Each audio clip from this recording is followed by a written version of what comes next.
Dr. Natalie Marks, and welcome back to another Quick Cup of Knowledge. Joining me today is a man who truly needs no introduction in the veterinary industry, Dr. Marty Becker, the founder of the Fear Free Initiative. Thank you so much for joining us today. Thank you, friend. We're so glad to have you here because Fear Free has really, in my opinion, revolutionized a lot of the veterinary industry, both from within our practices and also reaching our clients at home.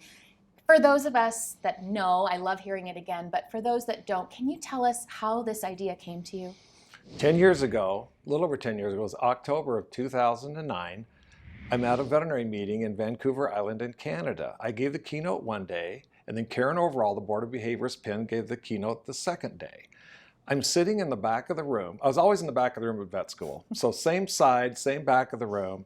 I'm looking at my Franklin Covey day planner and checking my AOL account. So that shows you how, and I still use both of them, by the way. I'm totally distracted. And she started giving this talk about fear and how fear is the worst thing a social species could experience, how it causes permanent damage to the brain, that fear is caused by something painful or something disturbing. So painful is trimming nails too short. Now disturbing is the pet seeing the nail trimmers. Painful is a blood draw or a catheter placement. Of course it hurts, right? Now disturbing is seeing the syringe or the catheter. And then she went on to talk about the development of maladaptive fear, that this pet comes in, if it's a puppy or a kitten, inquisitive, interesting, and there's mistakes made before it gets in the clinic. And now I'm really listening. She talks about the fact that there's feces outside that haven't been cleaned up, and there's fear pheromones. The vertical surfaces a dog did mark on, fear pheromones. The scale, fear pheromones. Put it up on the table for the examination. Dogs aren't on tables at home. Cats are shooed off the counter. We're basically put them on a table or a counter. Direct eye contact. She talked about how we vaccinate them, and then we set them down. They've got their little 3 bee stings at the end, and they haul ass out of there. And they know the door now that they escaped from. So from then on, they're going to come in slow and go out fast. Second visit, probably the same thing, booster vaccinations, more fear, anxiety, and stress until the third time, maladaptive fear. Don't even have to come to the practice. The carrier comes out, they get in the car, you look different to them, and they know, so they have basically PTS or a panic attack.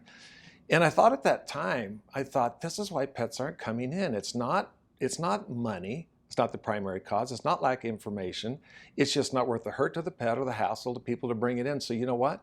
Increasingly, they're going to these pet stores and paying a crazy price for some food that's going to solve every health problem. Well, I think we can all agree that that's not what we want for our patients. Right. However, I think there are still some colleagues of ours out there that are saying to themselves, this sounds good, but it's going to take too much time. It's going to cost too much money.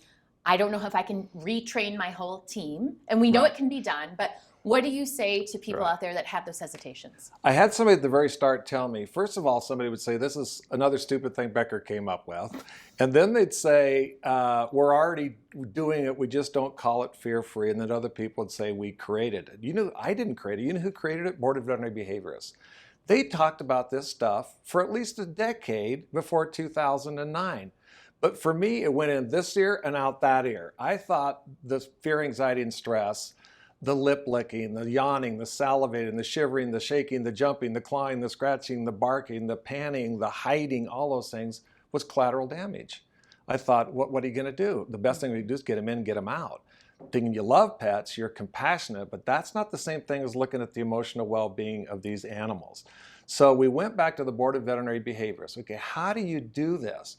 So from 2009 to 2015 was just figuring out how to do it. Literally 6 years, 5 full years of figuring out how to do it. And then, so we came up with this online training program so you could scale it and get people to do it. But as you know, because you've been a real leader in this, and I'm not saying this because you're interviewing me, but you've been a real leader in this. When you first start, it's a little clumsy. It's almost like thinking of your very first spay versus your 1,000th spay, or this. It gets so easy. And we know from studies now that it takes just a tiny bit longer, 29 seconds longer, but the exam time is better. The out-of-pocket cost is 50 cents to $1. So much of it doesn't cost anything. But your treats and your pheromones and stuff are going to cost some. But the difference is, like, it started out just the right thing to do. You know, when we took our oath to prevent or relieve animal pain and suffering, God, does that seem a long time ago? I'm 65 now, you know, I'm 25 then, and we're all proud. Our moms and dads are there. We take an oath to prevent or relieve animal pain and suffering, and lo and behold, we were causing it by what we were doing or not doing. That's how it started. Then we found out it was better medicine. These pets weren't hiding, you know, sensitivity or illness.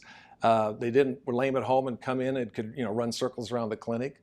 The blood chemistries are more normal. The TPR, the vital signs are more normal. Less immunosuppressant digestive upsets. And you and I've talked about this. The injury rates just plummet because you're preventing the blow up. You know, you're keeping the fear, anxiety, and stress low. We now have a study out that shows it's more profitable. It's easier to attract and retain people, and that's one thing that's crazy now when nobody can find a veterinarian. And we've talked about this as well. We know 6 or 8 hospitals that have a waiting list of people wanting to work there because they want to be involved with that. So right thing to do, better medicine, easier to attract and retain people, fewer injuries, make more money. And I think the last part is have more fun. And I've talked to some of your teammates over the years too, and I see that you had that culture change there.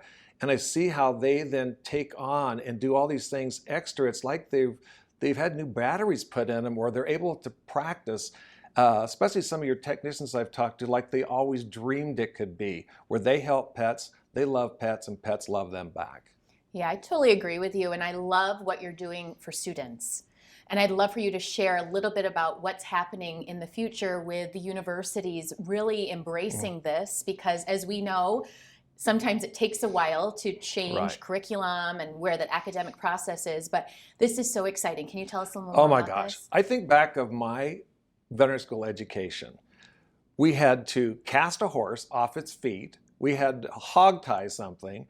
The squeeze chute, the poor cow in theriogenology. You know, those people that are in the veterinary profession know you have your hand up the back end of a cow, up to your shoulder, trying to feel an ovary through the rectum. Some people were good at it. I wasn't quite so good at that. But I can still remember this cow being so upset when you're going up there, and they're like, you know, the large animal veterinarian, you know, God dang it, you know, and giving it a good old kick or something, or yelling at it.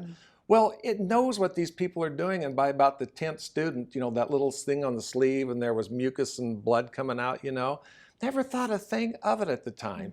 But now, this is unbelievable. There's 30 veterinary schools in the United States now, 2 more coming up, be 32, but of the 30 that exist, 21, now this has changed since you and I last talked, 21 of those veterinary schools now require fear-free certification of all students. Colorado State is the last one. We found out about a week ago. Tennessee is poised to be the very next one, then Texas. And I think by the end of the year, it'll be somewhere between 25 and 30. Now, why would they require this? One, the students want it. They want it. And so the public's demanding it, the students want it. Number 2, fewer injuries, which is always important. 3, they're always looking to wait for these students to make more money. And fear-free people out there are wanting to bring these students in to bring that culture change and that energy and that knowledge, so they're willing to pay more. So for each $1,000 increase in starting salary, there's a $25,000 in debt that services. So if you're able to get a $5,000 higher job offer, that services $125,000 in debt.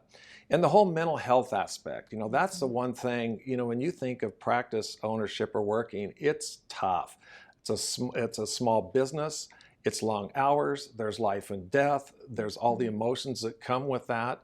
There's employee issues, and I think, you know, I've talked about this. My sister's a physician. She doesn't get Yelp reviews, you know, like veterinarians do.